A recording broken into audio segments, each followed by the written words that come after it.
خدیجہ شاہ کے معاملے میں امریکہ نے حکومت پاکستان سے رابطہ کر لیا ہے۔ امریکی محکمہ خارجہ کے ترجمان ویدانت پٹیل، تو انہوں نے ایک انٹرویو دیا اور اس انٹرویو میں انہوں نے بتایا کہ پاکستان کے جو موجودہ حالات ہیں ان پر سوال ہوا۔ انہوں نے کہا ہم اس پر نظر رکھ رہے ہیں، سیاست پاکستان کی اندرونی سیاست ہے اور اس میں جو فیصلہ کرنا ہے وہ پاکستان کے عوام کو کرنا ہے، ہم نے صورتحال پہ نگاہ رکھی ہوئی ہے۔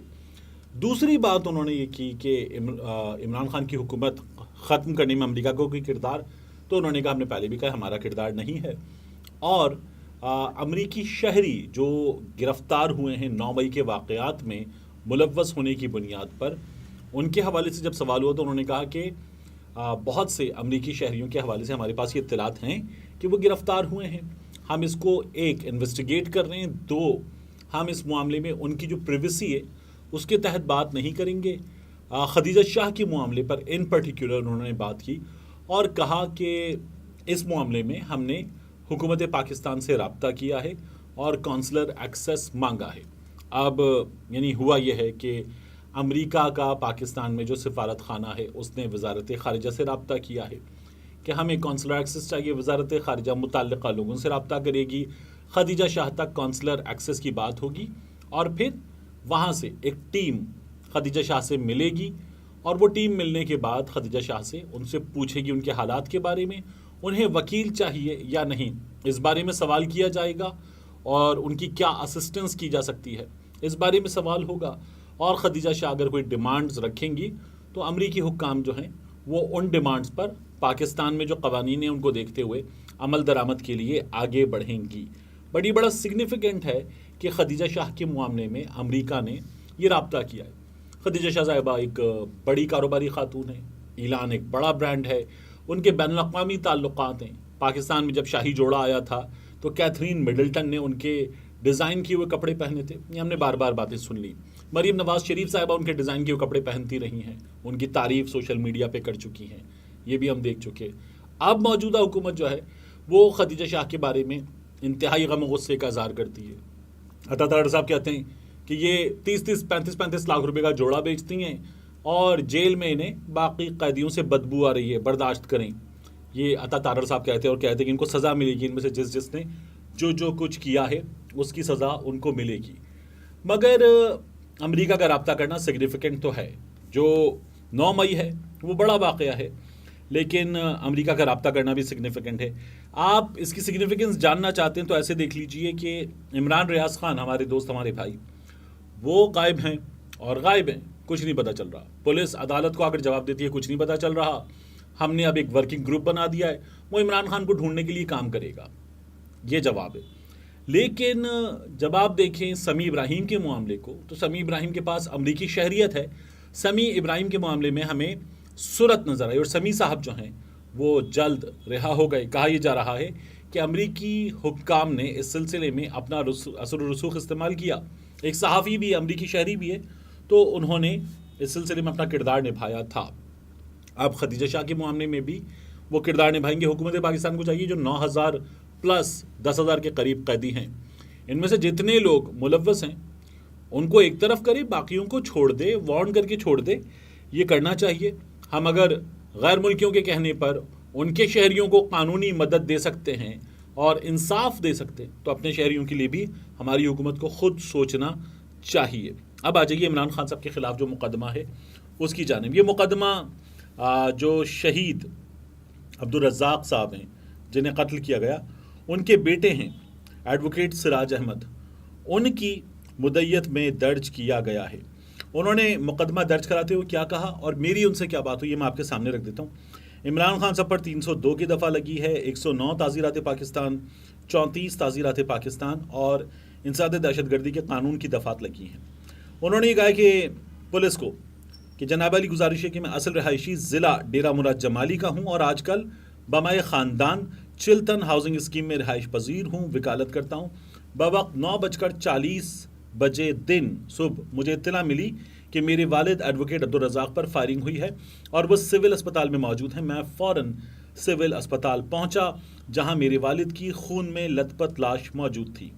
میرے والد نے سابقہ وزیر اعظم عمران خان کے خلاف ہائی کورٹ میں پٹیشن آرٹیکل 6 دائر کر رکھی ہے. مجھے قوی یقین ہے کہ عمران خان اور پی ٹی آئی کے بندوں نے اسی رنجش کی بنا پر ایئرپورٹ روڈ بالمقابل سوزوکی شو روم میرے والد جو گھر سے عدالت جا رہے تھے کو نامعلوم موٹر سائیکل سواروں نے بوقت 9:20 دن اسلحہ آتشی سے اندھا دھند فائرنگ کر کے ناحق قتل اور عوام میں خوف و ہراس اور دہشت پھیلائی ہے. اب یہاں تک تو عمران خان اور نامعلوم افراد ہیں کہ انہوں نے یہ کام کیا ہے. آگے ایف آئی آر میں لکھا ہوا ہے میں chairman P T I Imran Khan جس کے ایما پر یعنی عمران خان کے کہنے پر کیا گیا.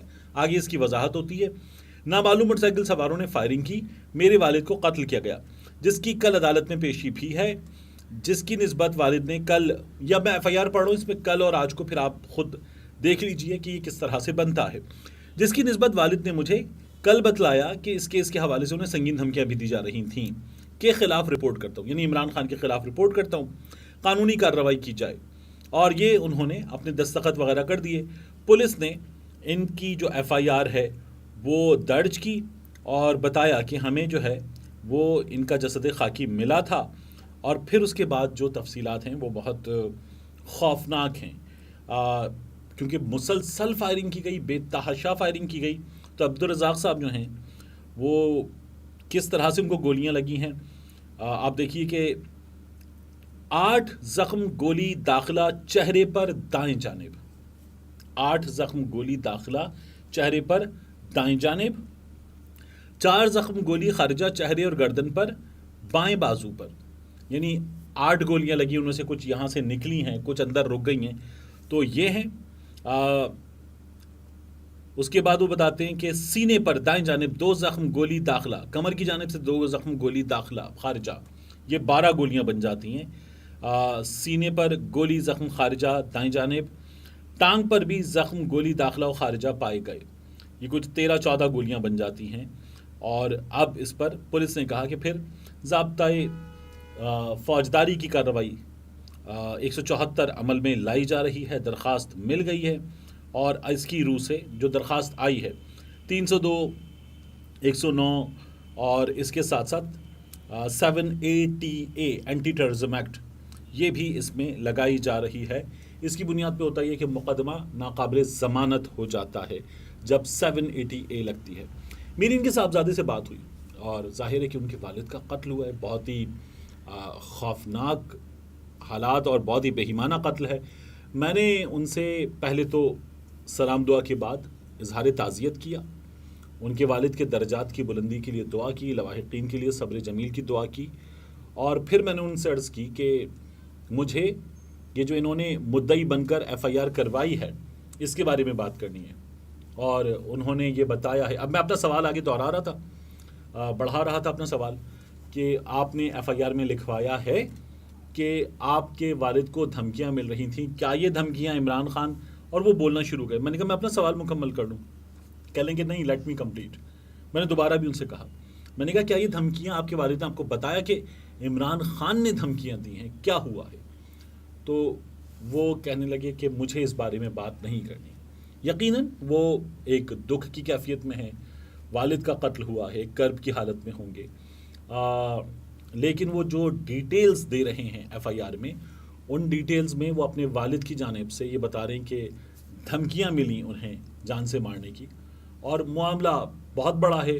پھر ایک ایسی شخصیت جو ملک کی سابق وزیر اعظم رہ چکی ہے, اس کی انوالومنٹ کی اگر بات ہو رہی ہے تو میں نے کہا میں ان سے سوال کروں, لیکن انہوں نے کہا مجھے اس معاملے پر آپ سے کوئی بھی بات نہیں کرنی. میں نے ایک سوال اور کرنے کی کوشش کی, کہہ لیں گے مجھے کوئی بات نہیں کرنی, اور یہ کہہ کر انہوں نے فون کاٹ دیا. یہ ان کا رائٹ ہے, بالکل ٹھیک ہے. اللہ تعالیٰ انہیں صبر دے, ان کے والد کے قاتلوں کو انصاف کے کٹہرے میں جلد ہمارے سامنے لے کر آئے, آمین. تو یہ انصاف ہونا چاہیے, اس پر تو کوئی دو رائے نہیں ہے.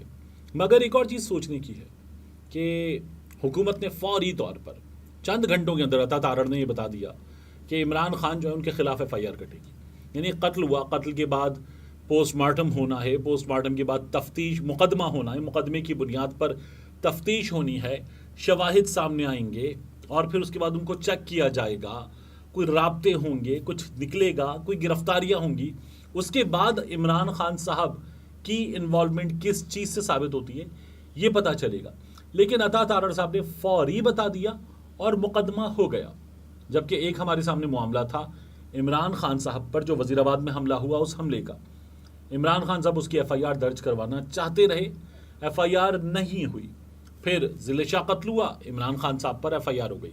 ذل شاہ قتل کے بعد ایک جانب یہ معاملہ تھا کہ ذل شاہ کو تشدد کر کے مارا گیا ہے, دوسری جانب پولیس نے یہ بتا دیا کہ وہ ایکسیڈنٹ میں جان سے گئے ہیں, لیکن عمران خان پر وہ مقدمہ برقرار تھا اور عمران خان اس مقدمے میں پیشیاں بھگتتے رہے.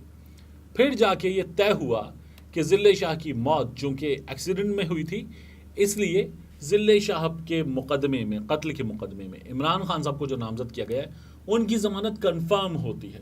پھر جا کے خلاصی ہوئی. یہ ہمارے ہاں کا قانون ہے اور یہ ہمارے ہاں بڑی آسانی سے ہو جاتا ہے.